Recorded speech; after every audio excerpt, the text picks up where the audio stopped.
Assalamualaikum warahmatullahi wabarakatuh. Perkenalkan, nama saya Muhammad Rafiki. Di sini saya akan menjelaskan tentang pengukuran risiko. Jadi, pengukuran risiko merupakan upaya untuk mengetahui seberapa besar risiko yang akan terjadi. Pengukuran risiko juga merupakan tahap lanjutan setelah pengidentifikasi risiko. Prinsip-prinsip pengukuran risiko yaitu ada 7. Yang pertama yaitu transparansi. Di mana transparansi itu artinya semua kemungkinan risiko harus dibuka secara jujur dan jelas. Tidak boleh ada yang disembunyikan. Misalnya saya punya bisnis atau perusahaan, mau bekerja sama dengan teman saya, tetapi saya tidak mau menjelaskan bahwa ada kemungkinan kerugian. Nah, itu berarti tidak transparan. Akibatnya teman saya bisa kaget saat kerugian itu terjadi. Nah, terus yang kedua yaitu pengukuran yang akurat. Artinya risiko harus diukur dengan tepat, tidak asal menggunakan feeling.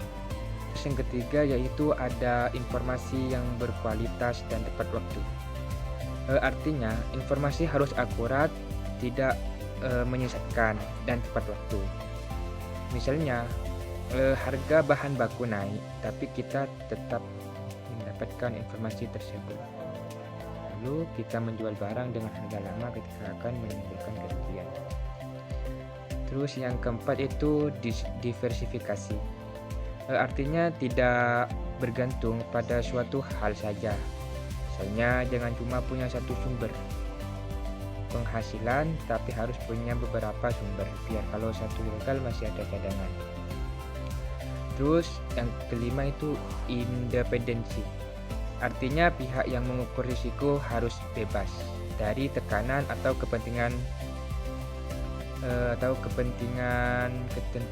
tertentu. Misal menilai bebas usaha tanpa tekanan dan menyampaikan bahwa usaha ini memiliki risiko yang besar. Dan yang keenam itu ada pola keputusan yang disiplin. Artinya walaupun sudah punya alat dan data, tetap harus bijak dalam mengambil keputusan. Misal jangan ikuti tren terus buru-buru ambil keputusan. Akhirnya untung di awal, rugi di akhir. Terus yang ketujuh yaitu kebijakan. Artinya semua tujuan dan cara mengelola risiko harus ditulis dalam aturan resmi. Pun teknik pengukuran risiko. Teknik pengukuran risiko yaitu ada 7. Yang pertama yaitu analisis kualitatif. Dalam teknik ini, risiko diukur secara subjektif menggunakan kategori seperti rendah, sedang, dan tinggi. Teknik ini biasanya digunakan di tahap awal karena cepat dan mudah.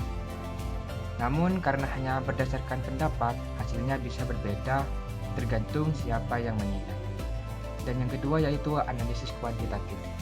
Teknik ini menggunakan data angka untuk menghitung risiko seperti persentase kemungkinan dan jumlah kerugian. Lebih akurat dibanding kualitatif, tapi membutuhkan data yang lengkap, biasanya digunakan dalam perusahaan besar atau penelitian. Dan yang ketiga yaitu matriks risiko.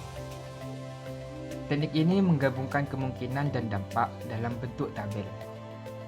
Sangat populer karena mudah dipahami.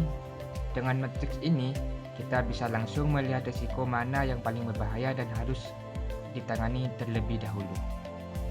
Yang keempat yaitu expected value atau nilai harapan. Teknik ini menghitung nilai rata-rata risiko dengan mengalihkan kemungkinan dan dampak. Metode ini membantu memperkirakan kerugian secara angka sehingga berguna dalam perencanaan keuangan, tapi kelemahannya tidak menggambarkan kemungkinan terburuk.